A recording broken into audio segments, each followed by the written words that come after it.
Hi everyone, I'm Sal, co-creator of Salt and Pepper Productions, and I'm back with another Danganronpa video. There's been some debate over whether Chihiro Fujisaki is a trans woman or not.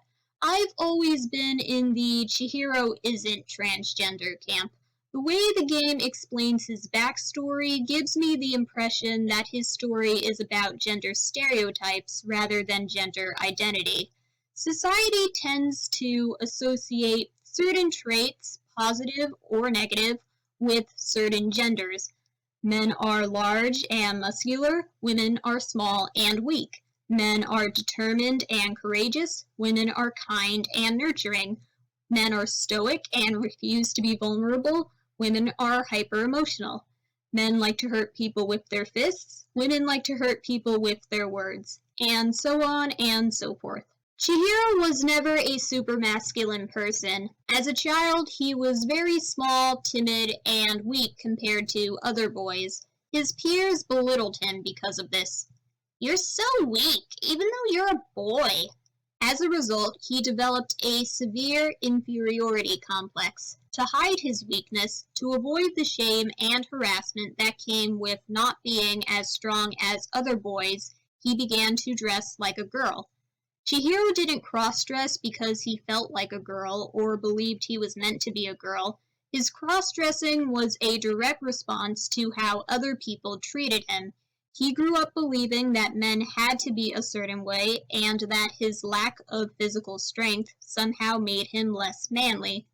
The cross-dressing helped him escape from everyone's remarks. People stopped saying he was weak for a boy, but it didn't make him feel better. It didn't change his negative outlook on himself. In fact, his inferiority complex got worse.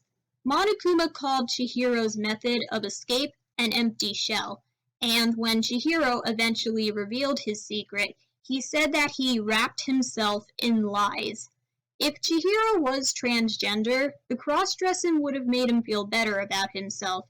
It would have made him feel like he was becoming who he really was. I also think it's worth noting that Alter Ego never uses female pronouns when talking about Chihiro. If Chihiro truly identified as a girl, I think his own creation would have respected him enough to use female pronouns. Furthermore, during the second investigation, Aoi Asahina noted that Chihiro seemed more comfortable around the boys. This tells us that, even though he dressed like a girl, he identified with his biological sex. He still saw himself as one of the guys, and the guy he looked up to the most was Mondo Owada. Strong, fierce, honorable, seemingly everything you would expect from an ideal man. Monokuma even comments on this.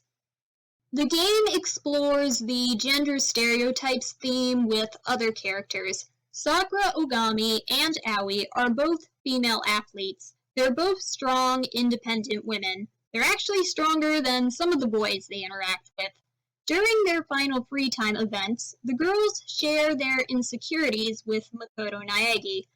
Aoi is scared she's not feminine enough because she's super athletic and she's never been in love before. Sakura is afraid of being too feminine. She believes she can't be a strong fighter if she's too girly or too in tune with her feminine feelings. After talking things over with Makoto, the girls realize that their mindset was wrong. There's nothing wrong with possessing traditionally feminine characteristics, and there's nothing wrong with lacking traditionally feminine characteristics. Likewise, there's nothing wrong with lacking traditionally masculine characteristics, and that's something Chihiro failed to understand. I think Chihiro's perception of strength was one-dimensional. Throughout the game, he believed that strength is physical and nothing more, but Mondo understood that there are other types of strength and other types of weakness. Mondo's emotional weaknesses were fear, jealousy, and insecurity. Mondo's older brother died because Mondo did something reckless while trying to prove himself to everyone. He let his jealous and insecure thoughts get the better of him.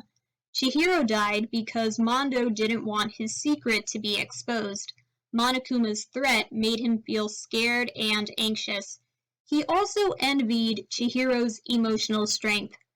Mondo believed that Chihiro was a stronger person because the latter had the courage to reveal his secret and move forward. When Monokuma threatened to expose his secret, Chihiro decided that he didn't want to hide or run away anymore. He wasn't going to let Monokuma's threat break him. Mondo was jealous that Chihiro had the determination to face what was ahead. It's a shame that Chihiro died before realizing how much strength he possessed, before he could fully grasp the true definition of strength. Thank you for watching the video. So, what's your take on Chihiro Fujisaki's story? Do you agree with anything I had to say? Do you disagree with anything I had to say? Let us know in the comments below.